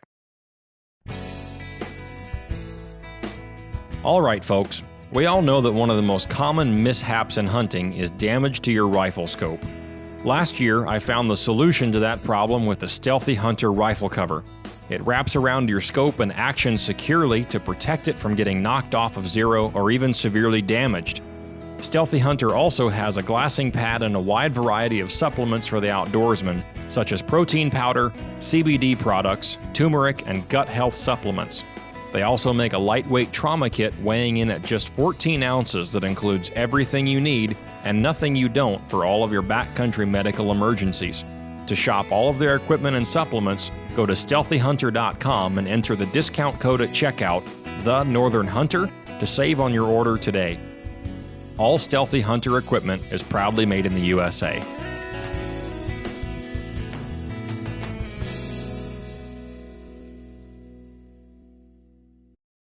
All right, so our final topic, and this is probably the most valuable perspective that none of the three of us can normally bring. Mm-hmm. James and Mariah and myself, these things are situations that we haven't been in personally that we wanted to bring in somebody that has a lot more experience than we do. And number one, that is reading the rivers in the interior of Alaska. That's a whole different ballgame than running the boats on the saltwater, which is what I have a lot more experience in. And then also I want to talk about some backcountry mechanic. I know probably 6 months ago now, Mo and James did an episode while I was gone. I don't remember, but and it was when called it was, but yeah. Backcountry Mechanic. And it was Mo talking about all of his histories with four-wheelers and breakdowns in the field and recovery of a stuck machine. And so that definitely applies to boats and even probably in spades in a lot of situations, because if you're downriver, well, and you have to get back upriver, I'm sure you've got stories about that too. But then also, just for folks that don't know you, you've also been running a youth camp that is on a river. Correct. Remote Alaska. Remote. That I attended several times, and as did Mariah, growing up as teenagers. We didn't get in too much trouble. That was the best youth camp I was ever a part of. And definitely never got in any kind of trouble. No. Never. But you guys have been doing that for a teen outreach ministry for having a youth camp, and you have a bunch of staff out there, volunteers that help put on this camp. So just kind of talk a little bit about what that is and how long that's been going on. You bet. Yeah. So I came back to Alaska after going through college, wanted to reach Alaska youth, and basically because Alaska has the highest rate of suicide among youth people, youth, teenagers and stuff like that. And there's hope out there. And so it is Christian based. And so we do talk to them about, Christ and that we're valuable. We're not just trash, if you will. A lot of times they come from places where they're telling them that they're worthless, they're no good. Right. But that's not true. And so we started that camp back in 1996, been going on for, I think our first camp, we landed in 1996. The land, we got 80 acres from my wife's uncle in the middle of Alaska there on the Tanana River. And then we set up our first outbuilding, if you will. And then in 1999, we had our first camp, and we had 12 people. And the first boat that we started that camp with what was called a Southern Skimmer, and it's kind of like a Carolina skiff with a 50 horse. And I mean, I remember going 20 miles upriver, and it took us 6 hours. And so that was we're living good then compared to the 35 horse, the 30 or 15 horse days back when I was younger. When we brought material down, I think we took 5 boats, and we overloaded those boats. I'm just going to be honest with you. We had them things packed, and it was barging down river, and it took us, I think, 12 hours to go like 60 miles down river. Whoa. And we got there, and it's a long story, pouring down rain, and we made it to camp. We put our building up. But I've been there since 1996, started our first camp in 1999, still going strong. We'll have, again this year. We went from just a 50 horse 20-foot skimmer, Southern Skimmer. Now I've got a 28 all-weld with a 225 Honda on it, which is very nice. We call it the Arc, which we put a lot in there. We also have a Sea Arc, which we also have a 24-foot Sea Arc with a 150 on it. And then I've got friends of mine that also have 150s and all welds as well. So we normally run the camp now. We usually have a minimum of 4 to 5 boats. And so when you're transporting people on the river, a lot of things, you're talking about safety and things like that. So there's a lot of stuff that we run in packs, and we always talk about, hey, if you have boat trouble, you don't go to the shore, because you're talking about sweepers and stuff. You certainly want to do that. We go to the center where the sandbars are at, because you're not going to get in trouble there. And then we can get out of the boats over there and help people that way. Yeah. And so there's a lot of strategy about river safety and things like that when you have people on there. And so a lot of people think they can just jump on a river and it's going to be good. Well, the Tanana River's muddy. You can't see where the sandbars are at, and it changes daily. And so there's a way to read the river. A lot of times you read currents, you look at the banks, you look at where that flow is going, and you can see it. Another thing is when there is no current, you can't see it, then you start looking at what the drift's doing, or maybe the foam that's on the water, where it's going. And a lot of times you can kind of tell where that current's at that point. So over the years, you can see that stuff. Even people have been on the river long enough, you're going to run sandbars. I mean, you're going to tickle them, or we say tickle them, or you hit them. And so we run props, and we do it for a reason. A lot of people, I can't believe you run props in that river, because you should be running jet. But if you know the river, we're running anywhere from 4 to 60 feet of water. It's hard to believe that. In some of the corners, there's actually, I think the deepest I've seen is over 60 foot. Wow. But most of the time we're running between 4 and 12 on that river. And so you can see it. We got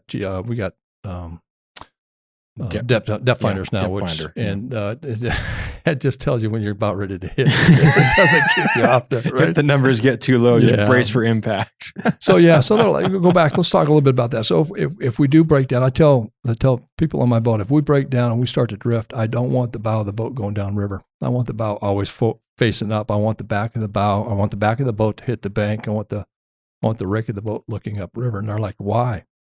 I said, because that's the way the boat's built. And like you talked about how fast it is to flip a boat in the water. Well, you hit up against a current or a sweeper on that boat, whether you're sideways or you're going down, you hit, and that back of that boat's going to go in pretty quick. It goes fast. That little boat that I had, I sunk the boat. Similar to what you did, but it went out from underneath us in seconds. Wow. And so that's one thing you tell them, hey, listen, I don't care. I can take the back of the cowling of the boat. I can take all the canopies off, let them hit the sweepers. I want the back of the boat hitting downriver. I want the front of the boat always up. And so that's one of the first things you tell them about that. And it's not, if you break down in the river, it's just a matter of when. Yeah. And you got to be prepared to do that.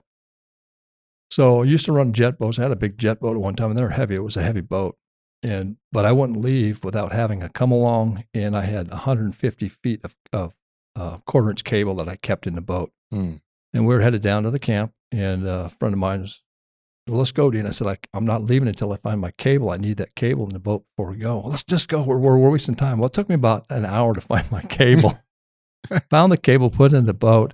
We made it to camp just fine. Well, coming back up, I knew I cut part of this river, and it was shallow, but I figured, hey, plenty of water in the jet boat, and I'm taking chances anyways. And I hit a sandbar, and I hit good. I actually sent his son from the back of the boat to the front of the boat and actually broke the front window. Oh, wow. And we were stuck. I took a big 24-foot jet boat, and I'm in like 2 inches of water. Oh boy! So and there's nobody. Usually not too much traffic on that river, and so I'm taking out my come along. I'm taking out all my cable, and I had just enough cable to go from the front of the boat to the bank with that 150-foot cable. And we winched the thing off. I had to put a log in the river to break the suction of the boat. And get up on a log. The logs don't roll, but you can slide that boat easier on a log than on that sand. So for folks that might not be familiar, explain what a sandbar is. Okay, so in Alaska, Silt River, again, a lot of that river's brown. It's pushing sand. It's basically real fine, coarse, ground up rock. Yeah. And that changes in the river, and it's just like a sand you'd see on the beach, but it's gray, kind of a gray. And it moves, and you can't see it when that river when it moves. And so when we hit that, you hit it, and it's there, And you can think you got a lot of water there, but like that jet boat, when I got finally stopped, we were in like 2 inches of water, and that boat needs at least 6 just to float. Yeah. And so then we were stuck. So, and then sandbars can change, and that's part of the current that's in the river. Those sandbars are always breaking and falling off and underneath the water and stuff as that current goes through there and guts at. And so that's what you're looking at. A lot of the times where those swirls and stuff, and you can tell a lot of times that the activity of the current is doing a lot of that stuff. So you kind of follow those swirls in the river. But you got to be prepared for that. And I usually have people standing up in boats, and for that reason, hey, we could hit. Yeah. I remember one time we had a boatload of material for the camp. We had a refrigerator. We had a bunch of lumber. I had 2 or 3 barrels of gasoline. Oh boy! And I stuck a boat, and there we are, and what do? Is I have to unload the gasoline in the middle of the river. Oh. And so I got these barrels of gas sitting out by the boat just so I get the boat floating. And then I had the refrigerator sitting on like 4 5-gallon buckets of paint. And I had my kids holding it. We got the boat floating and all the lumber, but I had to get all the stuff back in the boat now, right? And so I had to build ramps with the lumber that I had to roll the barrels back up into the boat. It was quite the deal, but we did. It took us about 4 hours. We got our boat floating again. Wow. Could have been worse. Wow. Could have been worse. No kidding. Yeah, we made it to camp, but Alaska River's a lot of excitement. Another thing when we're running the river, fuel in Alaska, you just got to be careful. We use 55-gallon drums, and if you're not familiar with 55-gallon drums, you can seal them, but because of the heat and the cold, they contract and shrink, and they can actually suck water inside those bungs even though they're sealed. Yep. And so water's an issue, and so we filter all our fuel into the boats. You have a water separator. Yeah. Everyone, I don't care where it's coming from, it's water separated. Except for one time I bought a brand new boat from a boat shop here in town. I'm not going to name the name. We ran the boat. Everything was good. I didn't check the fuel in that boat. The only time I didn't. And I broke the boat because it was sucked up water into the engine. So we ended up stalling that boat out. I actually got it going again, but that shame on me because I broke my own rule. I didn't check the fuel. I was assuming that it was good. So yeah, there's a lot of things can happen. Just a couple of years ago, we had water and fuel problems on our deer hunt. Yep. Right. Yep. We were borrowing a couple of 25-gallon drums. 20. Just those little plastic drums. Yep. We were transporting a bunch of extra boat fuel out to our deer base camp. And the individual that I had been borrowing those drums from had just had them stored. Well, through the process of time, whatever, that the bungs hadn't been put back on these little drums, and they got a little bit of residual water in there, which the time of year that we were deer hunting, it was very cold. It was a cold year. It was wintertime, so there was ice in there. So he had told me, he said, yeah, there's a little bit of ice in these. You probably just, smack it on the pavement before you go gas them up and just dump out the ice. Right. I did my best, but it was not without any small amount of effort that I was able to get most of it out. But there's still some, shavings and residual just ice chunks in there that you can't get out. Yeah. And there's just a slim sheen lining of ice that you can see when you shine a flashlight in there that you're not going to get out unless you dump a pot of hot water in there. Or put warm fuel in there. Yeah, that works. Yeah. So we filled them up with fuel, and then we went and bought a fresh fuel and water separator. Now, a funny story about that. I was in a different location, hunting a different species at one point, not in the distant past. And we use a lot of boats at this particular place for our hunting. And we had a bunch of those water separators for filtering all of our fuel because we are religious about filtering all of our fuel. Yep. Because the place that we get our fuel from at our fuel dock is notorious for having just the worst fuel. Yep. You can just about drink it. That's the joke. Is that it's pretty much water. Well, we had a bunch of these old water separator funnels that you can buy at Napa for, $15-20. And these separators have been out for a while. And another comrade of mine that I've mentioned before on the podcast, we were filtering fuel one day and we realized, man, this does not seem like this filter is working. Like we get to the bottom of the barrel, dumping it into these fivers to go on all the boats, and there's no water in this filter. We must have had a good batch of fuel. Well, then one of our other co-workers, we'll just say, comes over with a bottle of water and just dumped water in it, and it all just whoosh, straight through it. Right. There you go. I said, all right, time to refilter everything. Yeah. Don't trust any of it. But so don't just leave those filters and you think that they're going to work year after year after year. Every year we go through our fuel system. I go through the fuel system. I take the drums, completely empty them out, wipe them out, clean them out. We start fresh every year. We just have to. Another thing that we really are prepared for on that river is that you have a 28-foot boat. You're not going to paddle that thing too very far. So we have backup motors, small kicker motors on there. Even a 2-horse motor can move those boats. Maybe not upstream, but they can steer you a lot better than you can with a paddle. Yeah. All of our boats have a large, large kicker, and we test those before we go. But that's things that we learned over the years because I've been in boats not with people in it, but myself, and even trying to paddle a boat in the wind. Yeah. You can't, it's almost next to impossible. So those motors that we carry now are the boats that we have now. Every one of them has a backup kicker. And another story, I had to rescue my wife's uncle. And we wouldn't have had to rescue him if he would have had a spare kicker. So I gave him one of my other kickers. I said, and he had put that on his boat. And it was like about a month later, he calls me up and said, hey, thanks for the kicker. It got me back home, So it's one of those things you learn over time, hey, they don't weigh that much, and it's just a must here in Alaska, especially when you're dealing with things like that. You're just so far out in the middle of nowhere. Yeah, it'll get you downstream to the next village easy. It's just it might not be rocket speed, but you can do it safely. Yeah. And so probably one of the foundational rules that we've talked about before in relation to being safe in the backcountry is communication before you leave. Yep. Let somebody know where you're going, how long you think it's going to take you to get there. And if you miss a predetermined check-in time, then they know something went wrong. Yep.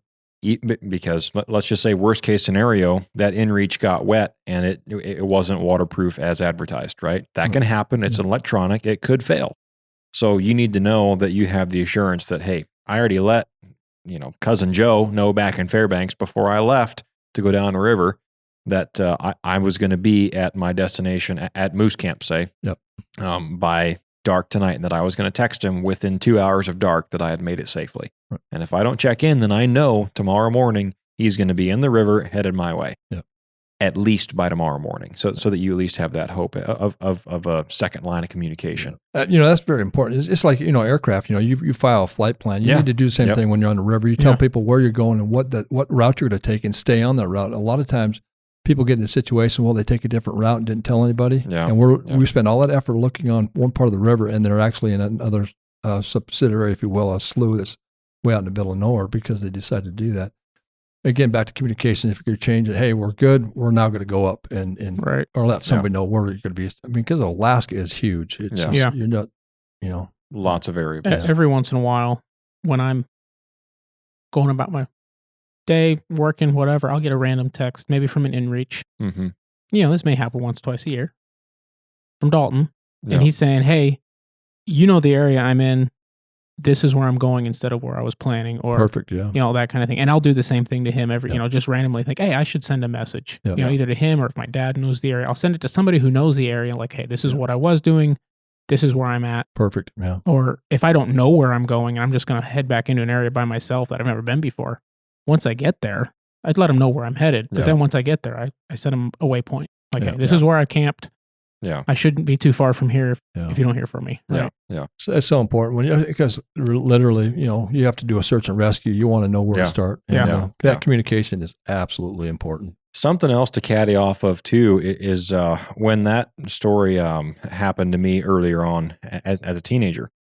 When that boat went down, the fellow I was with didn't sat phone and just call any old buddy.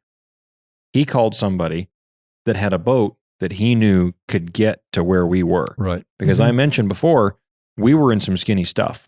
We were passing boats that had been swamped on the way that had been abandoned to return for a rescue at some point. So this was not without great challenge. Yeah.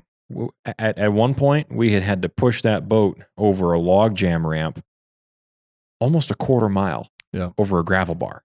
And so it wasn't like you could just bring anybody out there with a big, heavy boat. I mean, sure, he could have called you. But my boat won't make it where you're going. But you're not going to push your boat a quarter mile over land. Yeah.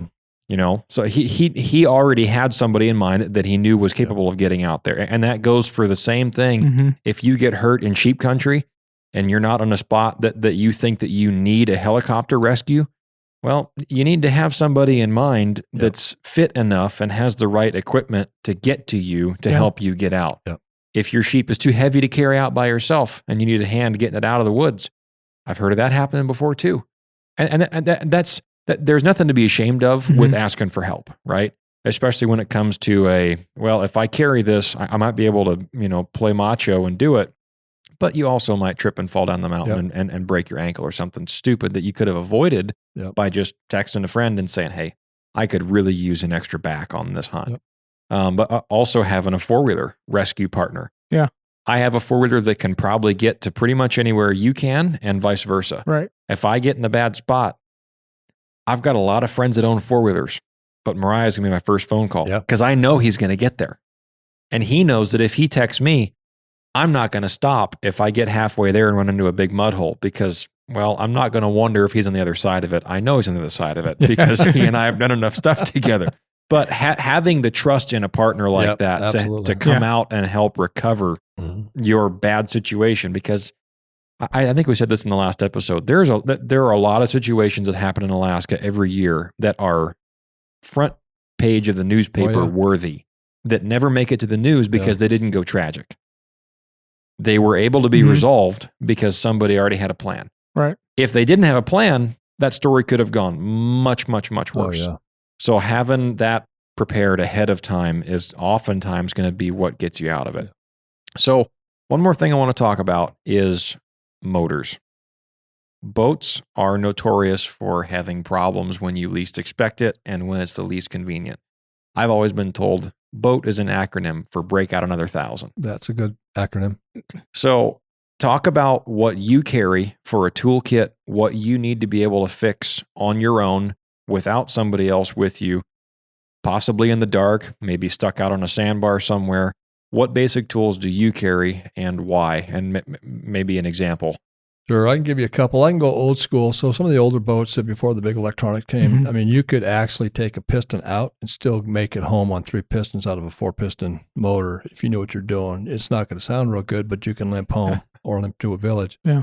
A lot of the newer motors, you can't do that. A lot of them are electronics and stuff like that. So anymore that's why we carry a spare motor, because a lot of times on the new motors, in Alaska, you're not going to fix them unless you're carrying electronics. And I do carry a computer, has a computer program that I can put new injectors in one of my boats, and I have to have that computer program to do so. Really? I just can't take an injector off and put it on there. So that's again being prepared and knowing how to do that. And I've had to do that at camp. I've actually had to put 2 injectors at camp, and I had to do it over a sat phone, and I had to have a computer program flown out to me, and that's now I got the computer program with that boat when it goes.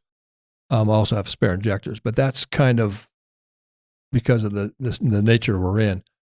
So a lot of times, know your motor and know how you can do the basic things. Biggest thing on a lot of times in motors is really the fuel and filtering. And I always carry, in 4-stroke motors now, I always carry enough to change out a complete change of oil. Same thing with the lower unit. Lower units, I can get at home on 2 changes of oil if I lose a seal. I mean, so some things to think about. So I usually have enough oil on my boats to do a complete change out for the 4 strokes. And same thing with the lower units. Now I run props on the boat, and so I always carry a spare prop. And why we do that is in Alaska rivers, I hit a log, I can bend a prop, and then I have to change it out. Right. And so know how to change out a prop. And a prop, you just don't change. If you change a prop over water, I carry an extra spare thrust washer, extra nut, and extra carter pins to put that on. There's a chance that you're going to drop all that off the original you could. one. So my crescent wrench that I use to change prop out is actually tethered to the boat. And so we take that off, and then we take our time doing that. Even though you're being careful, I've dropped those in the water. And so that's some things to think about when you're in Alaska water. It's, again, silt river. You're not going to see it. You're not going to pick it up unless you're in a clear water. You're not going to do that. And so over time, those are some things you got to think about. So on each one of my boats, spare props, spare nuts, spare thrust washers, spare oil, spare complete set of brand new plugs that go in there as well. And so that gets you out a lot of times, a lot of problems. And an extra fuel filter in every one of my boats. So. What you say about knowing how to change the prop, having at least some idea of how that motor works and what bolts take off what parts. Because any newer piece of equipment, it'll blow your mind what you have to do to get to something, or what you don't have to do when it looks complicated. Last night, I had a coworker who had a problem with his car, and he needed alternator replaced. He has like a 905 Ford Escape, right? I've never worked on a Ford Escape before, but it's an 05. It can't be that hard to replace an alternator. So I say, all right, well, where we're working, we got a garage space. I know the boss will let us use it. Can you stay late? Yeah, good. All right, we're going to replace that tonight. So he pulls the car in, I pop the hood, and I can't see the alternator. Where in the world's the alternator? Well, it turns right. It's on the back of the motor at the bottom. Oh, wow. I had to remove an axle. Oh, wow. Really? To get the alternator out. Not only axle and a half shaft off the diff. Oh, to get the alternator out. It turned what I thought would take 30 minutes took 3 hours. Yeah. Oh, yeah. And I am very grateful that I knew how to work on a vehicle. Yeah. But that was in a garage, right? Yeah. So all of my boats as well, we have lower units, we have water pumps, right? And so Alaska river silt, a water pump lasts me a year and a half. So I'm changing those on a regular basis. And so that's important to have water running through the engines. You don't overheat them. I've actually had to drop lower units halfway to camp, put a new water pump system in. And so you got to know that. And those are bolts and knowing how to do that. So when to do that is at home when you're doing your maintenance, know how to do that. All my boys know how to do it. All of my boat captains know how to drop a lower unit and how to do it safely. And I always have extra parts and pieces because you will eventually drop something you don't need. Yeah.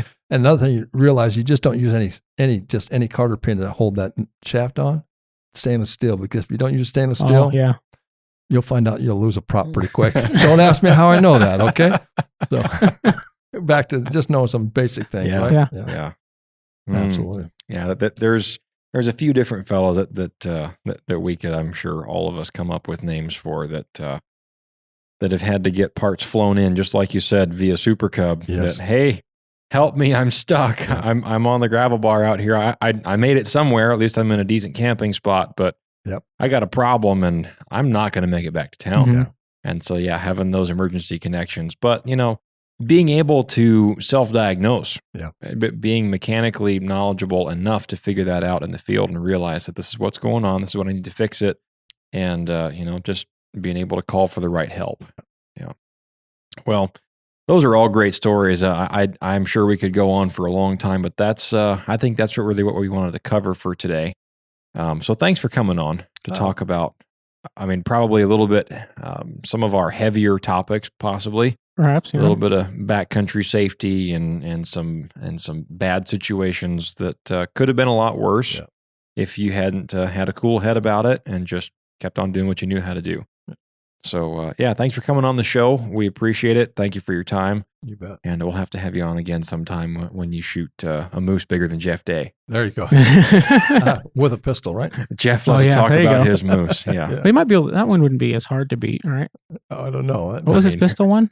65 and change. It'd be easier than 75. He's probably going to text me as soon as he hears this and correct me on it. So I don't know. Yeah. Anybody that shoots a moose with a pistol, I don't care what it is. If you're that, hats off to him. That is an accomplishment. Jeff has done a great thing. I had a pretty small a crowd. friend of ours at church, so we talked to a lot about guns and whatnot, and he's been talking to me about those Thompson Contenders. Thompson Contenders. Yeah. For a while, mentioned, hey, have you heard of have you looked those up? And he used to shoot those competitively. Yeah, I know. He still has them and he loves them. But he doesn't like the new Lyman reloading manual because it took a bunch of the old Contender cartridges out of it. It made him really upset. But anyway, then Jeff started talking about shooting that moose with it, and I really looked into it. Now I really want a Contender. Interesting. They're nice guns. Yeah, that's very cool. That'd be a sweet pistol to hunt with. Well, I think with that note, folks, we're going to sign off for this week. Thank you for listening to the podcast. Again, if you would like to support us and what we're doing, you can go over to our website, thenorthernhunter.com, and shop from any of our sponsors using our discount codes. That really goes a long ways. And the easiest thing you can do is whatever platform you're listening to us on, give us a 5-star review. That really helps boost us in the algorithms and helps us get this show in front of more listeners.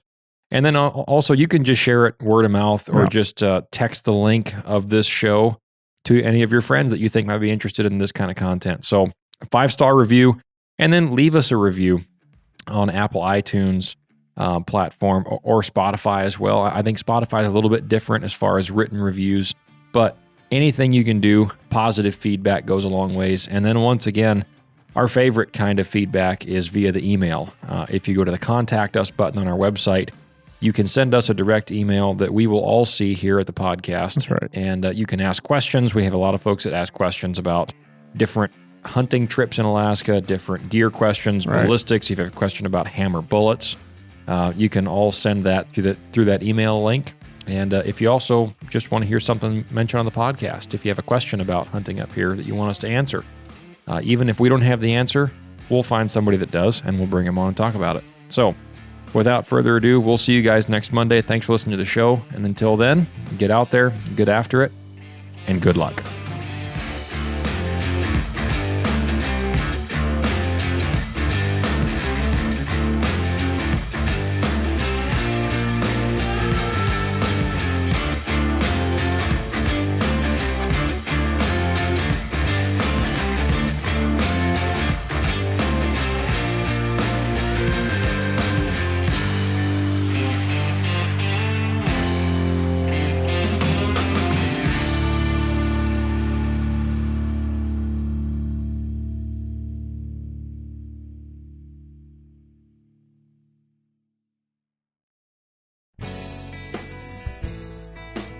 All right, folks. We all know that one of the most common mishaps in hunting is damage to your rifle scope. Last year, I found the solution to that problem with the STEALTHY Hunter rifle cover. It wraps around your scope and actions securely to protect it from getting knocked off of zero or even severely damaged. STEALTHY Hunter also has a glassing pad and a wide variety of supplements for the outdoorsman, such as protein powder, CBD products, turmeric, and gut health supplements. They also make a lightweight trauma kit weighing in at just 14 ounces that includes everything you need and nothing you don't for all of your backcountry medical emergencies. To shop all of their equipment and supplements, go to StealthyHunter.com and enter the discount code at checkout, The Northern Hunter, to save on your order today. All Stealthy Hunter equipment is proudly made in the USA.